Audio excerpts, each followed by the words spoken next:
Dear students, Verma sirs निष्णात classes के चौथे वीडियो में आपका स्वागत है। ये चौथा वीडियो इलेक्ट्रोस्टैटिक्स का है और आज हम आपको कल तक हम आपको परिचय दे चुके थे कि विद्युत चुंबकीय प्रेरण क्या है और एक डायलॉग बोले थे, हरेक आकर्षण के पहले प्रेरण होता है। Before every attraction there is induction. मानव जीवन में आजकल इस आधुनिक युग में प्यार प्रेम एक बड़ी चीज हो गई है। हमारा प्रेम भी किसी चीज से तभी होता है जब पहले हमारा उसके प्रति इंडक्शन होता है। फॉर एग्जाम्पल, हम एक छोटा सा पिल्ला लाते हैं। शुरू में हमारा उससे कोई आकर्षण नहीं रहता, एक रूटीन वर्क के तरह हम उसका सेवा करते हैं, लेकिन यही करते करते करते करते और उसका व्यवहार हमारे लिए प्रेरणा स्रोत बन जाता है और तब हम आकर्षित होते हैं। यहाँ भी हम लोग देखेंगे कि हर एक इंडक्शन के बाद एक अट्रैक्शन होता है और अट्रैक्शन के पहले इंडक्शन होता है। अब हम लोग कोर्स की बात करें तो पहला शॉर्ट क्वेश्चन परीक्षा में आएगा तो वहां ये सब बातें थोड़े लिखनी है। शॉर्ट क्वेश्चन, बोर्ड मॉडल, स्थिर विद्युत प्रेरण। प्रेरण का दूसरा शब्द हम आपको बता ही रहे हैं, उपादान। अंग्रेजी में इलेक्ट्रोस्टैटिक इंडक्शन, इलेक्ट्रोस्टैटिक इंडक्शन क्या है, इसके उपयोग लिखें,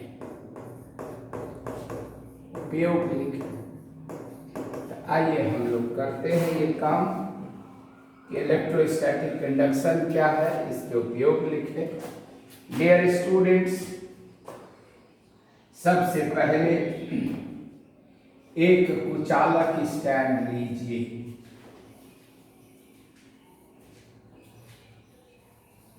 एक कुचालक स्टैंड लीजिए, बैट कंडक्टर, ये एस है, यह स्टैंड है और यह कुचालक है।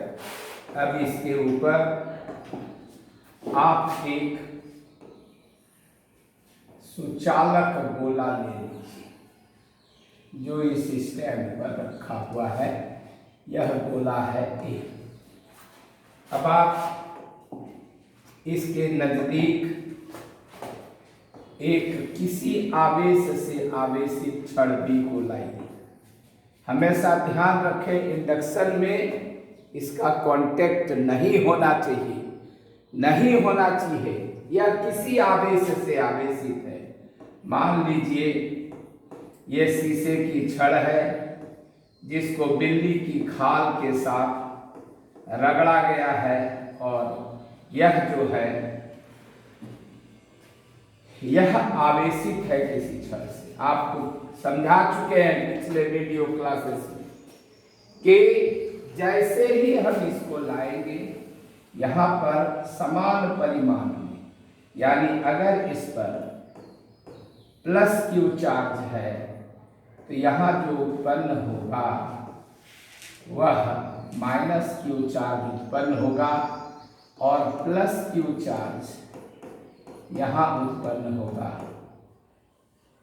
यहाँ प्लस क्यू चार्ज उत्पन्न होगा दूर वाले से। इसको कहते हैं बद्ध आवेश बाउंड चार्ज, और इसको कहते हैं मुक्त आवेश फ्री चार्ज।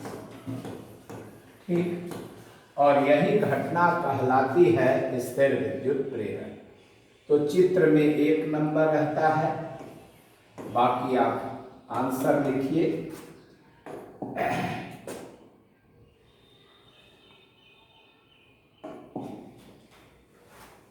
किसी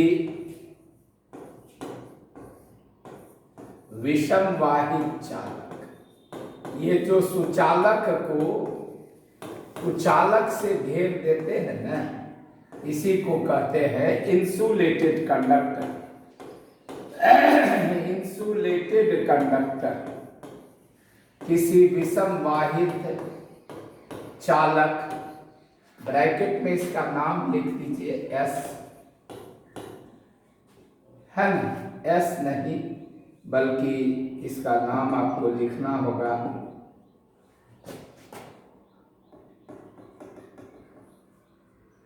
इसका नाम आपको लिखना होगा ए। विषमवाहित चालक ए है। किसी विषमवाहित चालक ए के समीप आवेशित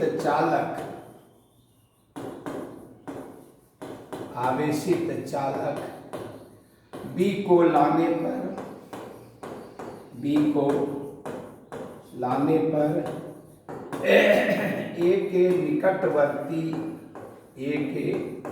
निकटवर्ती सिरे पर समान परिमाण में, ध्यान रखा जाए, समान परिमाण में, यानी हमारा प्रेरक चार्ज जितना होगा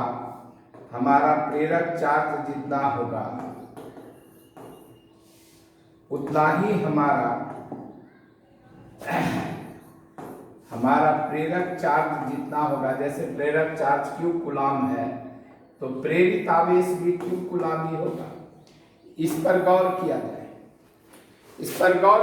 अगर हम 10 कूलाम चार्ज लाएंगे तो यहाँ 10 कूलाम चार्ज प्रेरित होगा, विपरीत प्रकृति का।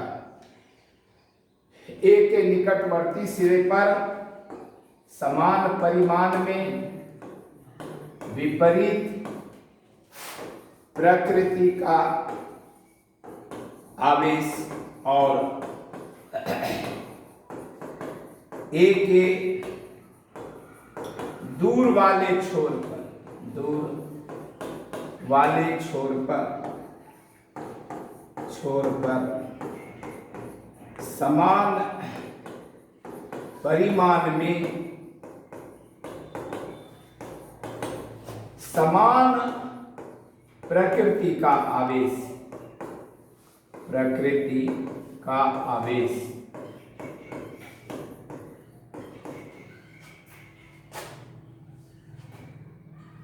प्रेक्षित होता है, ऑब्जर्व होता है। हम इसका ऑब्जर्वेशन करते हैं। इस घटना को स्थिर विद्युत प्रेरण कहते हैं।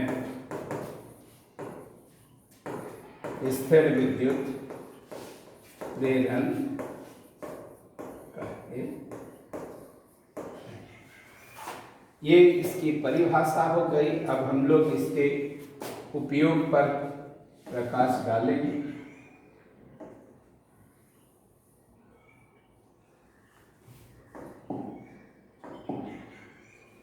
अब हम लोग इसके उपयोग पर प्रकाश डालेंगे। इसका उपयोग कहाँ कहाँ होता है? तो पहला उपयोग होता है इलेक्ट्रोफोरस में।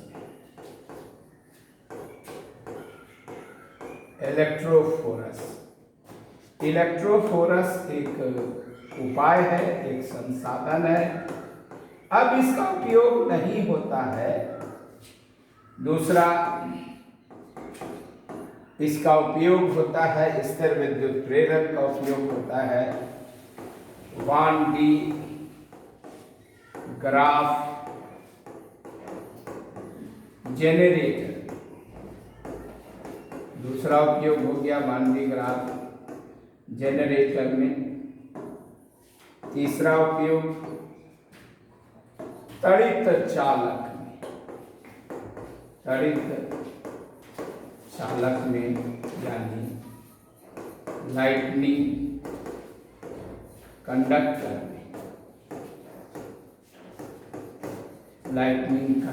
में इत्यादि।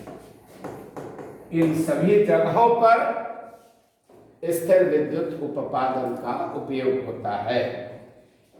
इलेक्ट्रोफोरस में होता है, वान डी ग्राफ जनरेटर में होता है और तड़ित चालक में लाइटनिंग कंडक्टर में उपयोग होता है। और इंडक्शन एक मेथड है जिसके द्वारा हम किसी भी पदार्थ को हम जिस आवेश से चाहें उस आवेश से आवेशित कर सकते हैं। कल हम बता चुके हैं आवेशित करने के लिए एक क्षण के लिए इसको मुद्रित करना होगा और इसे हटा देना होगा, ये ऋण आवेश से आवेशित हो जाएगा। अगर इसको धन आवेश से आवेशित करना है तो ये इंडक्टर यानी प्रेरक ऋण आवेश लाना होगा, यहाँ धन आवेश प्रेरित होगा, ये बद्ध आवेश होगा, फ्री चार्ज को मुद्रित करना होगा, इसको हटा देना होगा। और ऑब्जेक्टिव टाइप में ये सब क्वेश्चन आएंगे कि पहले मुद्रित करेंगे या पहले हटाएंगे। हम लगातार बोल रहे हैं, 2-4 और 1-2 क्लास होगा, उसके बाद आपके पास ऑब्जेक्टिव टाइप का सेट फर्स्ट चैप्टर का आ जाएगा। पहले जल्दी जल्दी जल्दी जल्दी इससे रिलेटेड जितने क्वेश्चंस हैं छोटे छोटे, आइए हम लोग ये क्वेश्चन को कर लेते हैं।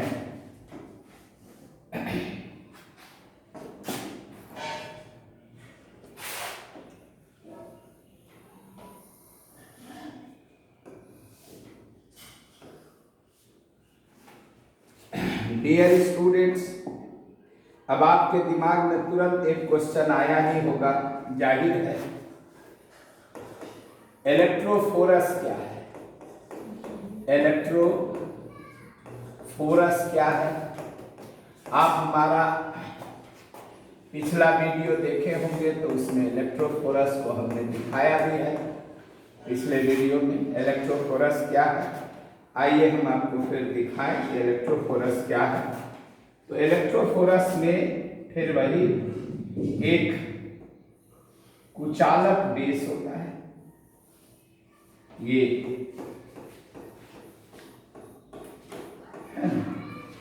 ये कुचालक बेस होता है, इसको सोल कहते हैं, सोल मने तलवा, इस बेस को सोल कहते हैं।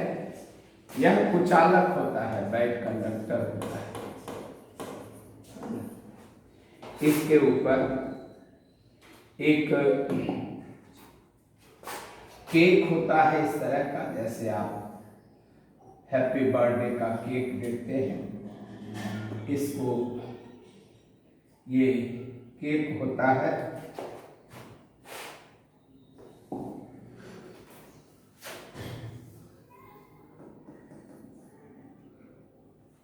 यह एक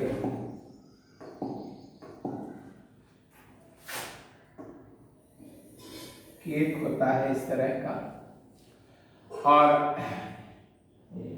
ये विसंवाहित चालक हुआ, इसको केक कहते हैं। और इसका नाम स्टाम्प होता है, स्टाम्प, इसको स्टाम्प बोलते हैं। तो इसके कितने भाग हो गए? 3 भाग हो गए। एक हो गया स्टाम्प, ये कुचालक होता है, यह कुचालक होता है, और ये चीज चालक होता है, चालक होता है। ठीक है, हमको जो आवेश प्राप्त करना है, मान लिया जाए हमको धन आवेश प्राप्त करना है, तो हम लोग इसको ऋण आवेश से आवेशित करते हैं। किस आवेश से आवेशित करते हैं? हम लोग इसको ऋण आवेश से आवेशित कर देते हैं। मान लीजिए कि -q कूलाम आवेश इस पर दिए, स्टाम्प को इसके नजदीक लाते हैं। नजदीक लाते ही क्या होता है? स्टाम्प के निकटवर्ती छोर पर +q कूलाम आवेश प्रेरित होता है, वही स्थिर विद्युत उपपादन से। और दूरवर्ती छोर पर कितना कूलाम आवेश प्रेरित होता है? तो माइनस क्यू कूलम आवेश प्रेरित होता है। ये तो फ्री चार्ज है, ये तो फ्री चार्ज हुआ। तो क्या क्या आपने देखा कि इस पर एक सोल है, सोल के ऊपर केक है, केक के ऊपर कुछ आवेश हमने दे दिया। स्टाम्प को लाए, नजदीक लाना है, ध्यान रहे दोनों का कांटेक्ट नहीं हो। यहाँ निकटवर्ती छोर पर समान परिमाण में विपरीत आवेश और दूरवर्ती छोर पर समान आवेश प्रेरित होंगे। एक तार रहता है जो भूधरित रहता है। ये तार कैसा रहता है? भूधरित। भूधरित बोले, भूयोजित बोले, अर्थ बोले, बात एक ही है। व्यवहार में हम लोग इसको अर्थिंग कहते हैं, अर्थ में रहता है। ये इसको जस्ट टच करता रहता है।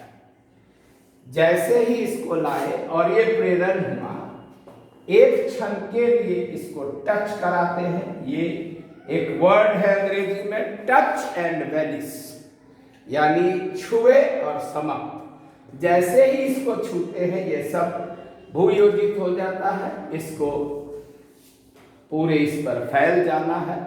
अब जिसको चार्ज देना है, चालन विधि से, कंडक्शन मेथड से इसको उससे कांटेक्ट करा देते हैं, वहां उतना चार्ज चला गया। फिर इसको लाते हैं, फिर इतना चार्ज इंड्यूस हुआ, प्रेरित हुआ, फिर इसको अर्थ करते हैं, वहां ले जाते हैं। This that, this that, this that चलते रहता है। आज के आधुनिक युग में मुहर मारते देखे होंगे, एक पैड रहता है, उसमें स्याही रहती है, इसलिए इसका नाम भी पड़ा है स्टाम्प। आपका उस स्याही से पैड भरा रहता है। प्रधानाध्यापक फलाना स्कूल, प्राचार्य फलाना कॉलेज, धड़ाक माना पड़ाक, मुखिया फलाना गांव, ढक डू डक ढू डक ढू, यही होता था। माय डियर स्टूडेंट, सोचिए उस समय का ये जो सबसे फर्स्ट जनरेटर है, भले आज सिलेबस में नहीं है, कुछ लोग नहीं भी पढ़ाते इलेक्ट्रोस्टैटिक्स में, यही तो वर्मा सर की विशेषता है कि कुछ ऐसी चीजें भी पढ़ाते हैं जो कॉम्पिटिटिव एग्जाम में, नौकरी वगैरह में पूछा जाता है। What is electrophorus? आदमी नाम नहीं सुना रहता है। आप तो नाम क्या काम भी जान रहे हैं, नाम क्या काम भी जान रहे हैं। और फी तो सुल्तानगंज शहर में फिजिक्स का फी सबसे कम है, चर्चा ही बेकार है। जो भी यहां आएगा उसका बेड़ा पार है। ठीक, तो इलेक्ट्रोफोरस एक स्थिर विद्युत उत्पादक संसाधन है।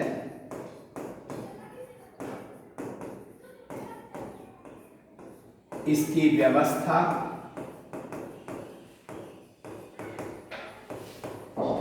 बगल के चित्र से स्पष्ट है, स्पष्ट है। यह स्थिर विद्युत प्रेरण के सिद्धांत पर कार्य करता है।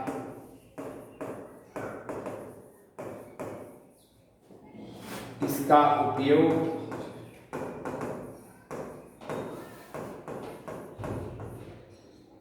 आवेश संग्रहण यानी चार्ज कलेक्शन,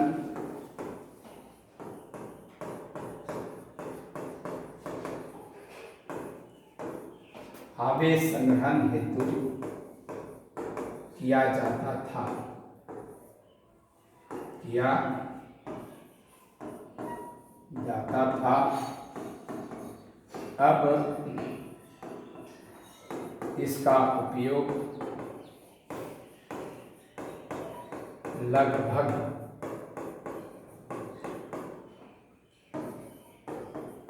बंद है। इसी प्रकार वान डी ग्राफ जनरेटर का भी बहुत उपयोग होता है। हम लोग वान डी ग्राफ जनरेटर के बारे में पढ़ेंगे in due course of time. जब हम आपको ये पूरा पढ़ा रहे होंगे उस समय हम वान डी ग्राफ जनरेटर की चर्चा भी करेंगे। अभी हम वहाँ जाना नहीं चाहते हैं, चाहेंगे तो इस समय भी वान डी ग्राफ जनरेटर हम आपको पढ़ा सकते हैं।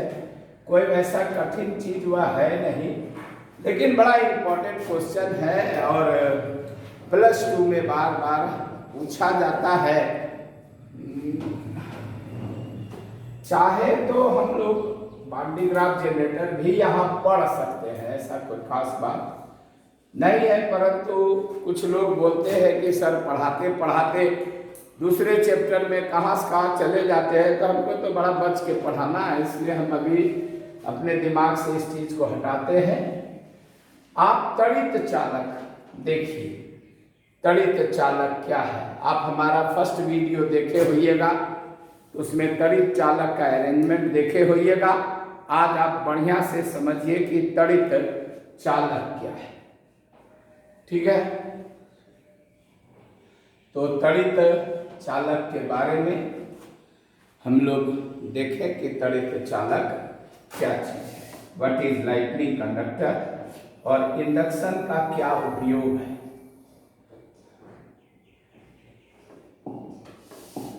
माय डियर स्टूडेंट्स, आज के समय में आपने देखा होगा बहुत बड़ा बड़ा टावर लगता है, मोबाइल टावर, टीवी टावर, बड़ा कॉस्टली होता है। इसके ऊपर एक थाली के समान संरचना आपने देखी होगी, ट्रांसपॉन्डर कहते हैं उसको, उसमें रिसीवर, ट्रांसमीटर इत्यादि लगे रहते हैं। ये इस तरह का होता है, ये इसके ऊपर लगा रहता है, ये वेव्स को रिसीव करता है। आपने शायद एक चीज गौर नहीं किया होगा कि इस टावर के साथ आपने एक और चीज लगा हुआ गौर नहीं किया होगा। वो क्या रहता है, सो हम आपको बताते हैं कि वो रहता है एक तार, और ये तार इसके साथ लगा रहता है, लगा रहता है, लगा रहता है, लगा रहता है, और ये पृथ्वी में धंसा है। ये भूयोजित तार है। हिंदुस्तान में त्रिशूल बना रहता है और पाकिस्तान और अन्य मुस्लिम देशों में यहाँ चांद बना रहता है। हमारे लिए मुकद्दस है भगवान शंकर का त्रिशूल, तो मुस्लिम भाईजान के लिए मुकद्दस है चांद, तो उस तरह का। लेकिन मेन चीज ये नुकीला होता है, और नोक बनाने के पीछे एक कारण है। वो कारण यह है कि आसमान में जब बिजली चमकती है और बादलों का घर्षण होता है, तो बादलों के घर्षण से जलवाष्प का पोलराइजेशन होता है, और जलवाष्प के पोलराइजेशन से चार्ज प्रोडक्शन होता है। हमने आपको बताया था चार्ज प्रोडक्शन के 4 तरीके हैं, एक फ्रिक्शन, दूसरा इंडक्शन, तीसरा कंडक्शन और चौथा पोलराइजेशन। तो बादलों के बीच फ्रिक्शन और पोलराइजेशन दोनों घटना घटती है, चार्ज प्रोड्यूस होता है प्रबल मात्रा में। इस बादल में प्रबल मात्रा में आवेश उत्पन्न होता है, प्रचुर मात्रा में।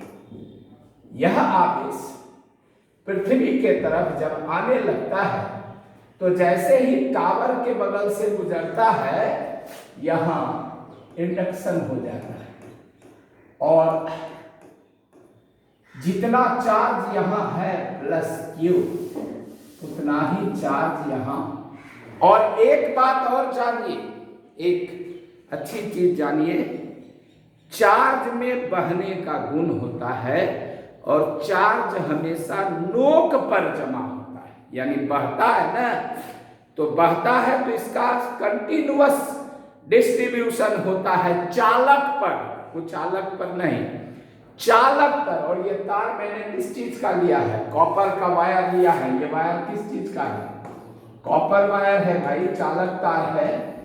तो इस पर चार्ज का डिस्ट्रीब्यूशन होता है और चार्ज का लीनियर डेंसिटी नोक पर सबसे ज्यादा होता है। लीनियर डेंसिटी ऑफ चार्ज क्या है? रेखीय घनत्व। अगला क्वेश्चन में हम बताएंगे कि चार्ज डिस्ट्रीब्यूशन क्या है। और अभी आप इतना सा जान लीजिए कि एक प्रयोग है, एक तितली का जाल वाला प्रयोग है, हम उसके बारे में भी बताएंगे, चर्चा करेंगे, जिससे सिद्ध होता है कि चार्ज हमेशा नोक पर जमा होता है। लीजिए हम यही आपको तितली का जाल वाला प्रयोग बता देते हैं। अब तो लोग सब छोटी छोटी चीजें नहीं पढ़ाते हैं। आप जानते हैं तितली पकड़ने के लिए इस तरह का बच्चा लोग जाल बनाता है।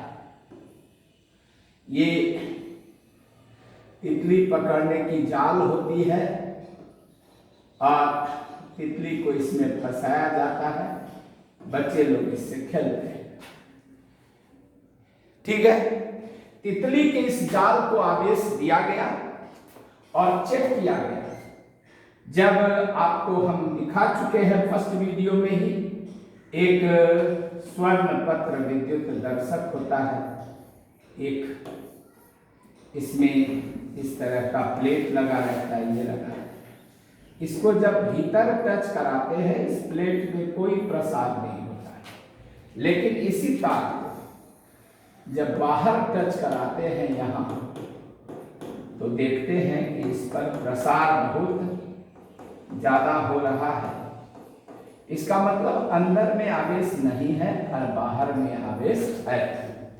अब हम तितली के जाल को उलट देते हैं तो अंदर का सिरा बाहर आ गया और बाहर का सिरा कहां चला गया?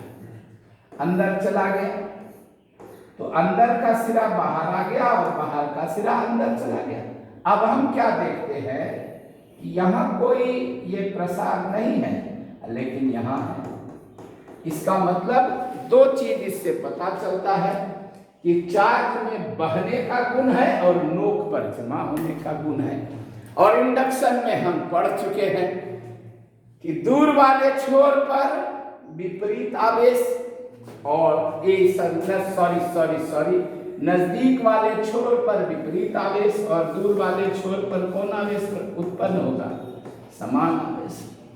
ये तो साहब भूयोजित हो गया, अर्थ जो हो गया फ्यूज कर गया। और ये क्या करेगा?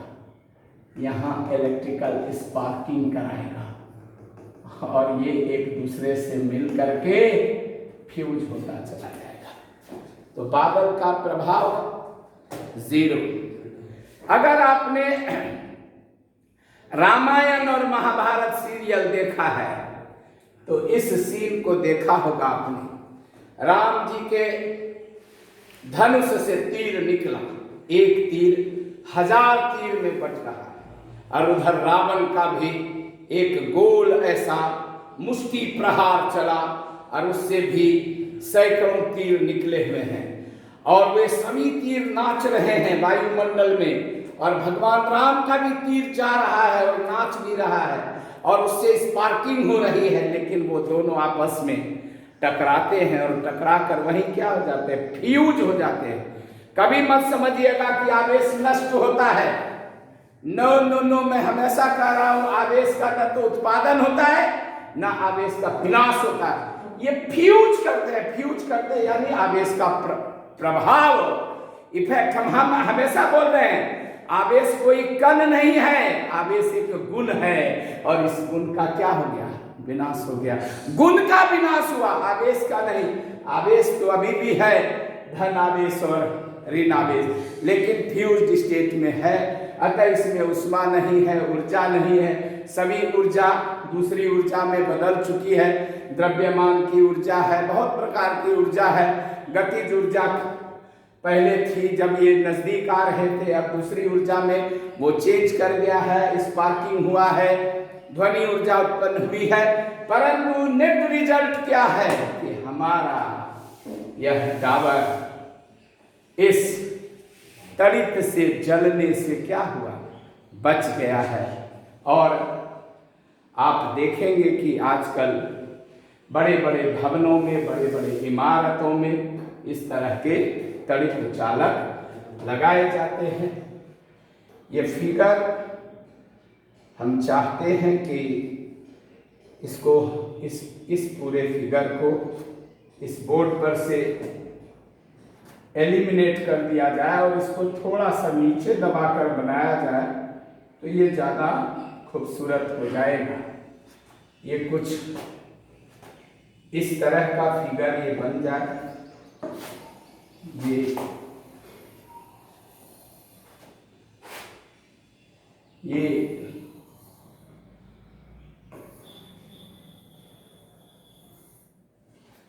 ये पहले हम आपको बादल को ही आते हुए दिखाते हैं।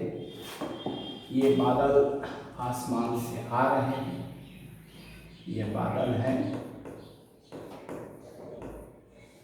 इनमें प्रचुर मात्रा में धनावेश है, मान लिया, और वो धनावेश प्लस क्यू कूलम है। और ये है हमारा तड़ित चालक जो एक सुचालक तार के द्वारा भूयोजित है। ये तड़ित चालक है। ये वायर किस चीज का है?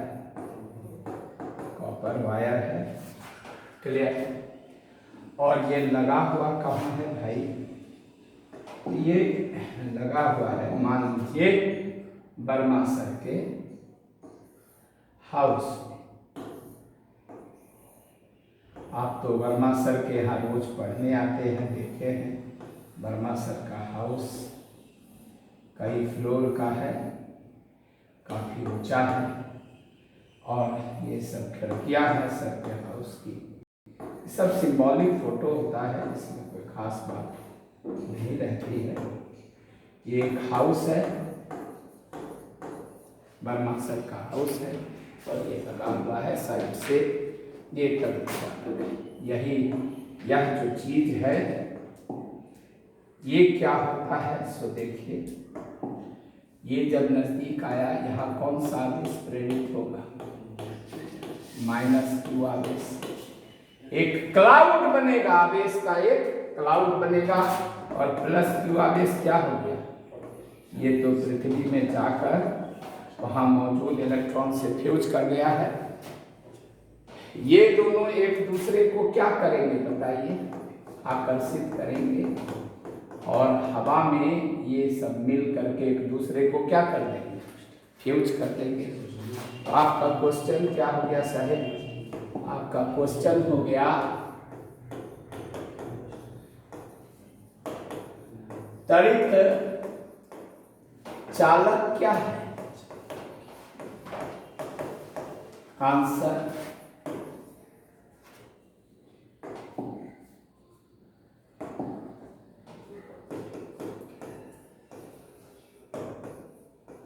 तड़ित चालक एक स्थिर विद्युत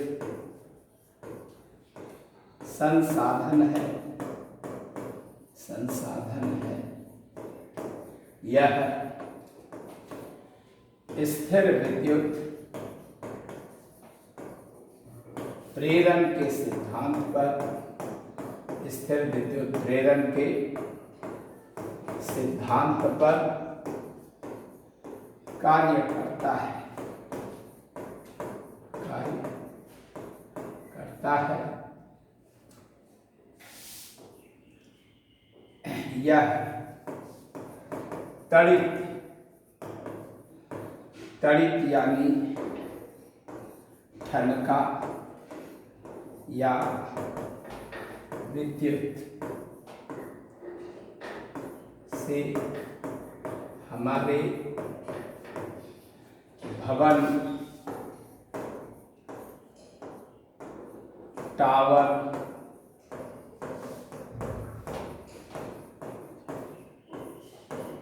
इत्यादि की रक्षा करता है।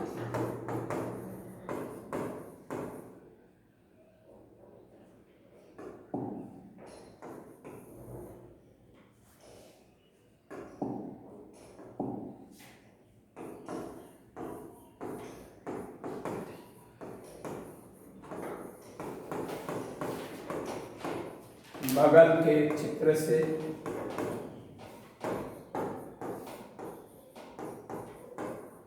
इसकी बनावट और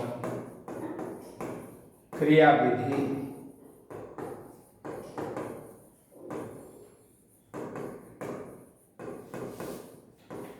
स्पष्ट है। माय डियर स्टूडेंट्स, कुछ लोग चाहे अनचाहे मेरा क्रिटिसाइज करते हैं, करते थे भी, कि वर्मा सर का नोट बहुत बड़ा होता है, इसलिए आजकल मैंने बड़ा नोट छोड़ ही दिया।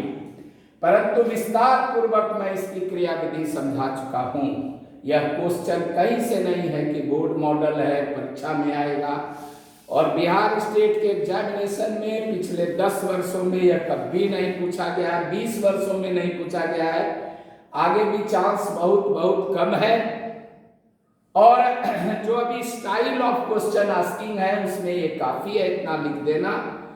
2 नंबर का क्वेश्चन रहता है, लेकिन आपको जानना चाहिए कि नहीं, यह प्रश्न आप अपने दिल से पूछिए कि आपको जानना चाहिए कि नहीं कि त्वरित चालक है क्या और किस सिद्धांत पर कार्य करता है।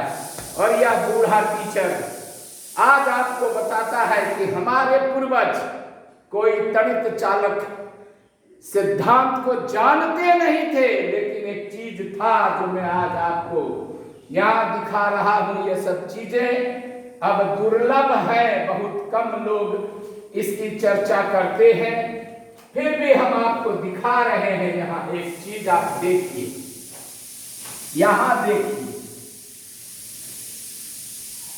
इस रथ में देखिए, ये रथ तो आप देख ही चुके हैं। या रब इस रथ में दिखा, बच्चों को दिखाओ कि हमारे पूर्वज ताड़ का पेड़ काटते नहीं थे, घर के बगल में ताड़ का पेड़ लगाते थे, उसकी रक्षा करते थे, उसको बचाते थे। और उसके बारे में कहावत था, 100 साल खड़ा और 100 साल पड़ा।